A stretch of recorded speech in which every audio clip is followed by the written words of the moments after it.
There's a quiet phase of life people rarely talk about. It's when money is no longer the main problem, but it's still the main focus. This doesn't require being rich. It doesn't require luxury. It happens at different income levels for different people. All it requires is crossing a line where money stops feeling urgent. You're not struggling in the obvious ways. You're not counting every dollar before buying groceries. You're not lying awake at night doing mental math about bills. The sharp financial fear that once shaped your decisions has softened or disappeared. From the outside, things look fine, maybe even successful. But internally, something feels strangely unchanged. You notice that extra money doesn't land the way it used to. Raises feel emotionally smaller. New goals excite you for a moment, then quickly fade into normalcy. Purchases that once felt meaningful now register as mildly pleasant, then neutral. Life isn't worse, it's just not meaningfully better. And that's unsettling. Because there was a time when money clearly improved your life. Each increase brought relief. You could feel progress in your body. Your thoughts were lighter. Your future felt safer. You had proof that things were moving in the right direction. So naturally, you assume the formula still works. More money should equal more ease, more satisfaction, more peace. But instead, you find yourself standing in a place you worked hard to reach, quietly wondering why it doesn't feel the way you imagined. Not disappointed exactly, just confused. And that confusion is the real signal. Because this moment, when more money stops making life better, isn't about income at all.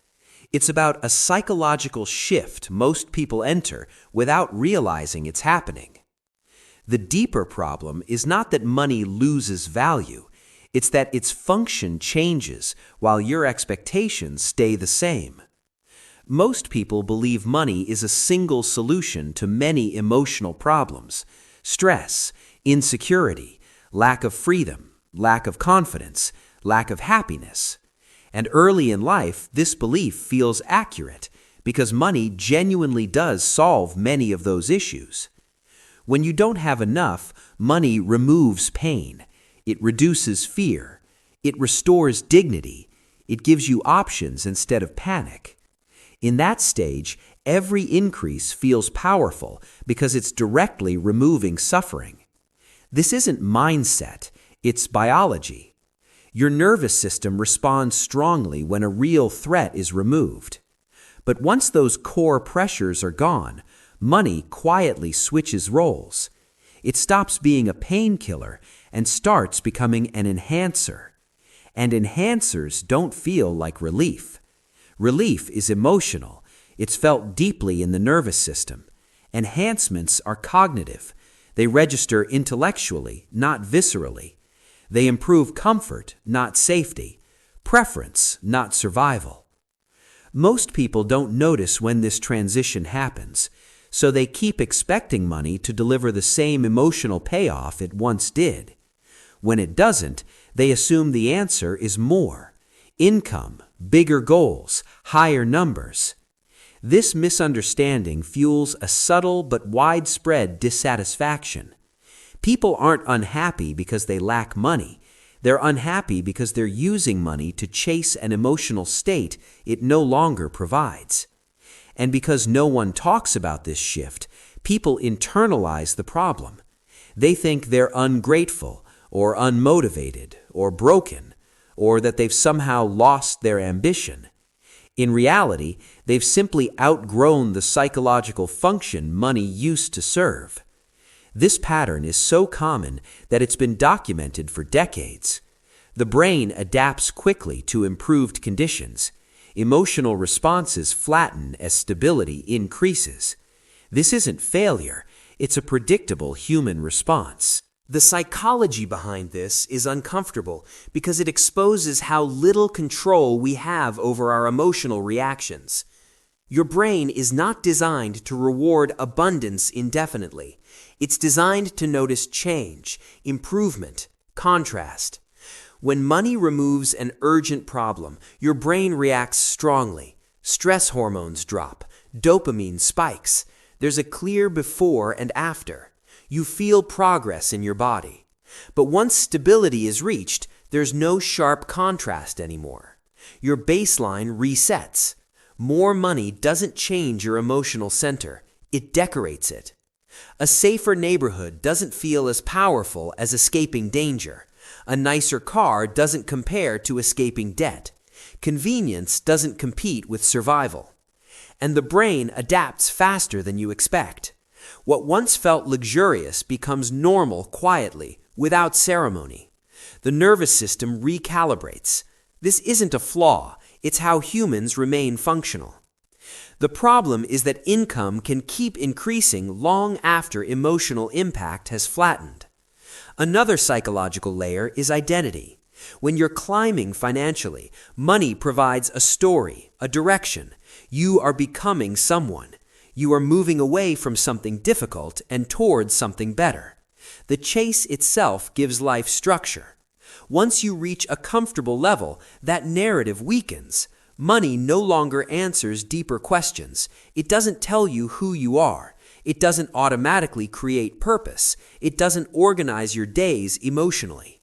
So even though life is easier, it can feel flatter. There's also the subtle shift in comparison.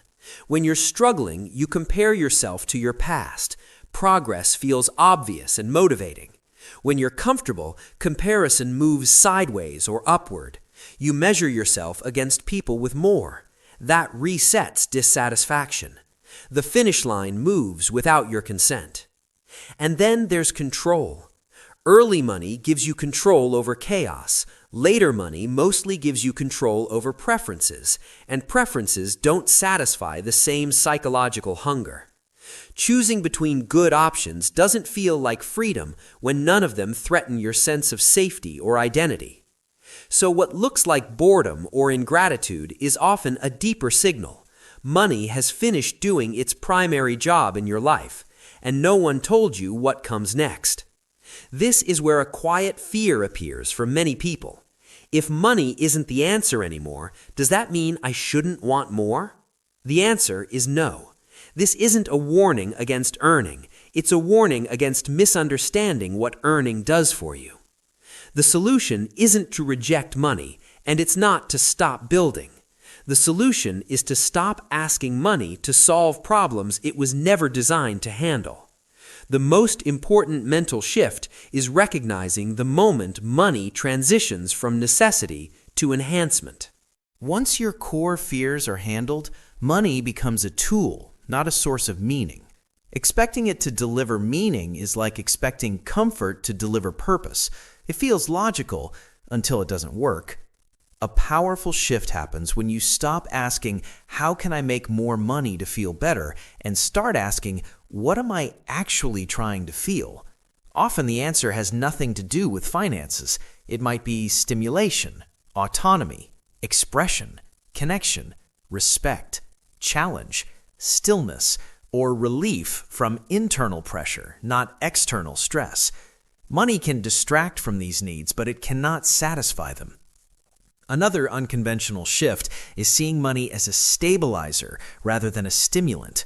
When you stop chasing emotional highs through income, you can use money to protect your energy instead, to reduce friction, to buy time, to create margin, to design a life that feels sustainable rather than impressive. This is where many people discover something surprising. A slightly smaller income with more control often feels richer than a larger income that constantly activates your nervous system. But this realization requires separating self-worth from financial growth. Early in life, money growth feels like personal growth. Escaping struggle feels like becoming better. That association is understandable. Later, that same equation becomes quietly destructive. Your value stops increasing with your bank balance, but your mind hasn't updated the formula yet, so it keeps pushing, expecting the old reward. A healthier framework is this: money removes obstacles. It doesn't create fulfillment. Fulfillment comes from engagement, challenge, contribution, and alignment, none of which are guaranteed by income. When you accept this, pressure dissolves. You still earn, you still build, but you no longer expect money to carry emotional weight it cannot support. Ironically, this is when money starts working better for you, because you're no longer using it to compensate for unmet psychological needs. You're using it deliberately. At the end of the day, the moment more money stops making life better is not a failure point. It's a transition. It's the moment you graduate from survival-driven thinking to self-directed living. Money got you here, but it was never meant to take you the rest of the way. Understanding that doesn't make you less ambitious. It makes you honest, and honesty is what turns financial success into a genuinely better life.